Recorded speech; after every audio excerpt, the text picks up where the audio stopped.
cool. It's a working interview. You go do that, come back with the code. We'll see how well it does. And then people take the code and then never hire the person. I don't think there's anything wrong with asking people to show you ideas and show that they can actually do the thing that you're hiring for before you enter into a relationship with them. However, people are cheating the system.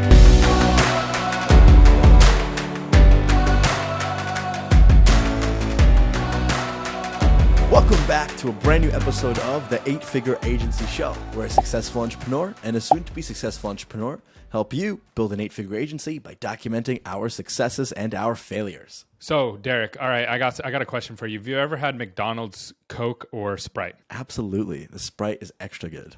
It's extra good, right? And a lot of people, I don't drink soda anymore, but everybody always talks about how the Sprite and the Coke there are different. They're always like, it's different. It tastes so much better. And I love it there, right? And a lot of people think that it's mental, but it's actually not.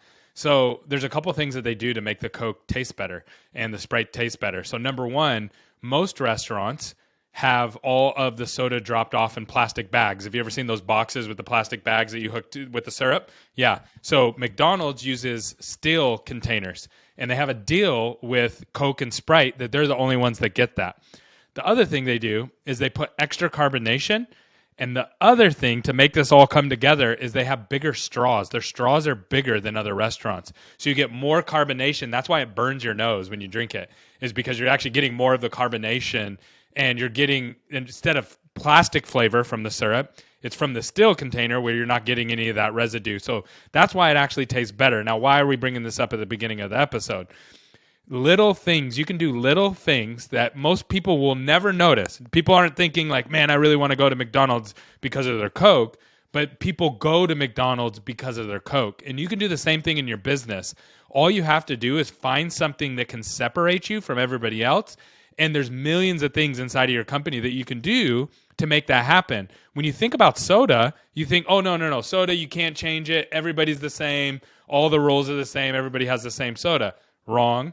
You didn't think through it all the way, right? You didn't think through in a way that you could bring impact. So it's the same thing in your agency or in your company.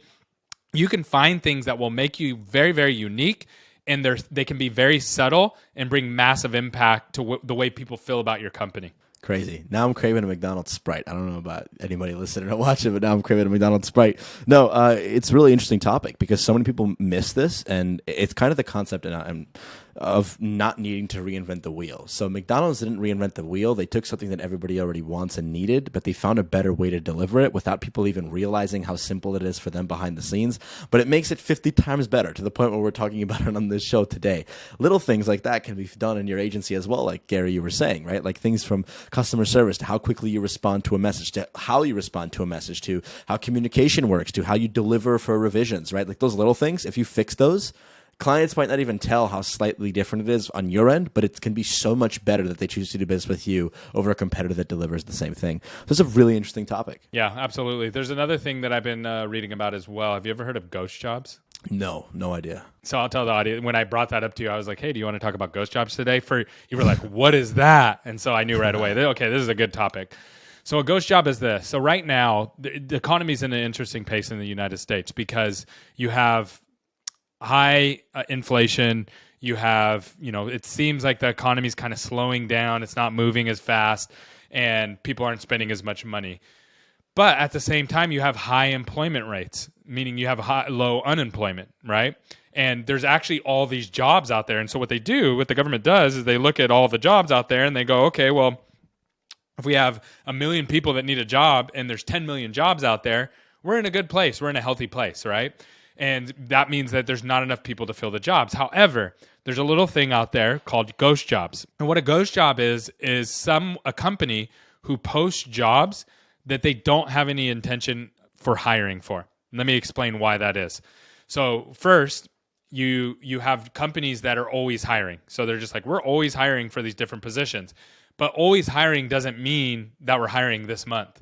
So they'll leave job boards up to get applications, but it might be 6 months, it might be a year before they hire for any of those positions. So that's one kind of ghost job. Then you have a little bit more of the deceptive kind of ghost job. So let's say you and I are on a team and you come to me and you go, Gary, my team's way overworked. we need more team members. We got to figure this out. And I go, okay, I'll look into that for you. And I'll post a job and say, yeah, we're looking. But in reality, I'm really not looking, right? I'm just buying time. And so people are going to apply for that and never get interviews. So I'm really just doing it to make you feel better, right, as a team member. The other thing is that some companies post jobs to look bigger. So if you are a big company or a decent-sized company, you have no hiring positions, that actually is a signal to some, oh, they're not growing, right? Now, I would argue, okay, maybe they're using technology to grow, or maybe they're using something else to grow, right? But maybe they're not using manpower. Maybe they're using money or technology to grow in a different way. So, but some people have this idea that if we have all these jobs posted, we look bigger. And again, they might not really be hiring for those. So there's a huge number of our jobs that are posted in America and probably other places too that are not real jobs, and it throws all the numbers off. But nobody really knows what the number is. Is it 5%? Is it 25%? Is it more? We don't know. And the technical name that people are using for it is ghost jobs. I've never heard that before. That's actually crazy, but it makes so much sense.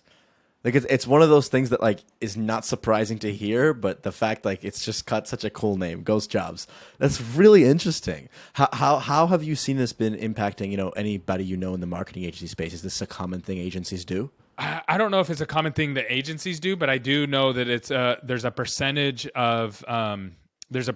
of people that are doing it. But we don't know how big or small it is because we don't know if people are getting the jobs. Where it really impacts people is people who are out looking for jobs. You have to wade through all those jobs. You have to apply for them. And so if it's 20 or 30% of the jobs you're applying for are fake jobs, no one's ever even going to call you back. They're not even thinking about hiring right now. That's a big problem. The other thing, I'll share one more that people have been doing that I thought was fascinating and really dirty. So what they'll do is people will have job postings for like developers or for people jobs like that are pretty technical. And let's pretend you're a developer and I go, okay, hey, yeah, Derek, we're thinking about hiring you. I need you to, as part of your interview, I need you to write code for a widget that we're going to add onto our website. And we want it to do this, this, and this, and this. And we want it to integrate with our CRM. And we want it to be able to pull from this database. Can you do that? And you're going to be like, yeah, absolutely. Cool. It's a working interview. You go do that. Come back with the code. We'll see how well it does. And then people take the code and then never hire the person. And I know it's really dirty, but it's prevalent enough where people talk about it, and to be careful giving code to people and how much work you actually do for people in the interview.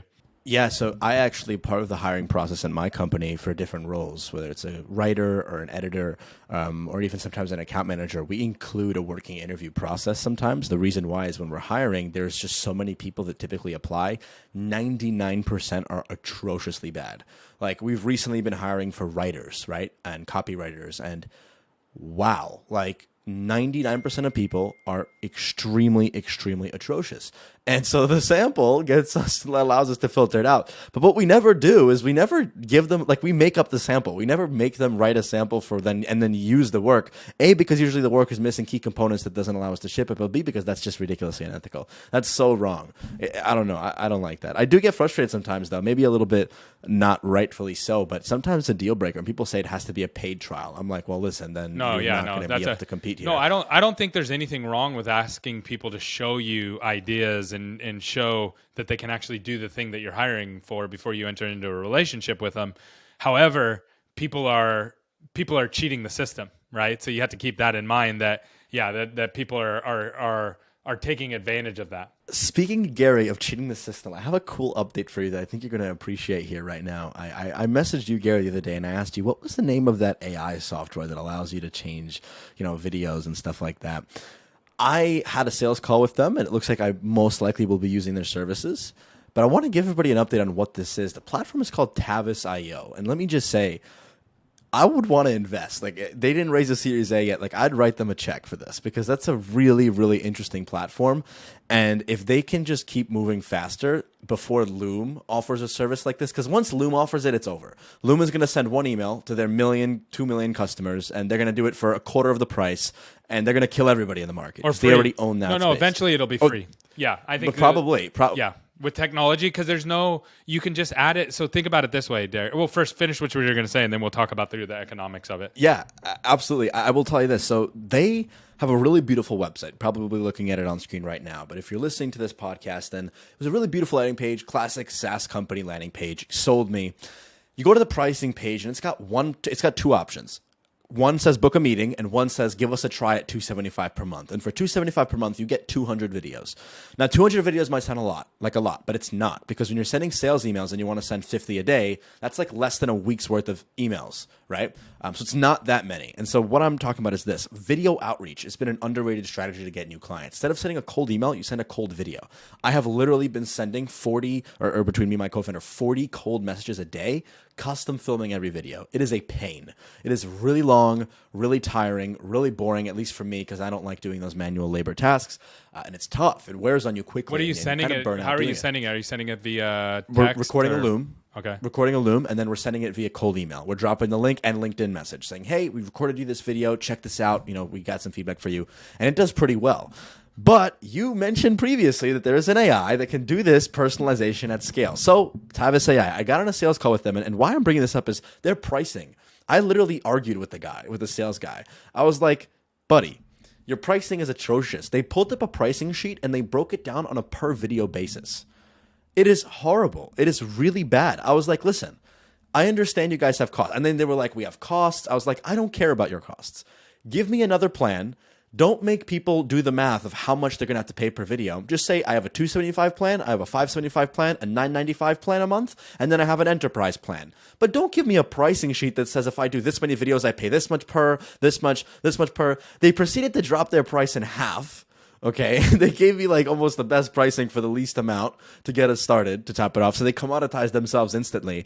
And I was so frustrated with the sales process. I was like, buddy, you had my business. You just presented it in such an atrocious way that I have to ask these questions and give you these objections. If he was like, hey, it's $575 a month, you get 1,000 videos a month, try it for 30 days. I would have been like, yeah, done, right? Because if we close one client from there, it's a 10x ROI, right? Like it makes sense. The numbers work, right? What do you think? Have you used Tavis AI, Gary? Are you guys customers? Yeah, we're using it. We're using it for different reasons, but so the pricing makes a little more sense for us.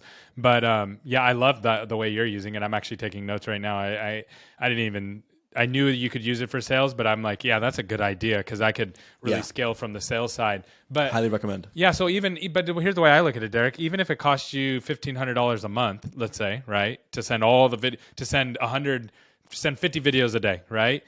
Now you can have somebody else do it because you're not the one filming the video. And so it makes sense now to actually pay for that, as long as you're not doing a contract and your call to action actually works. The thing is, they want a contract, so I'm negotiating to not have the contract. We decided to try it.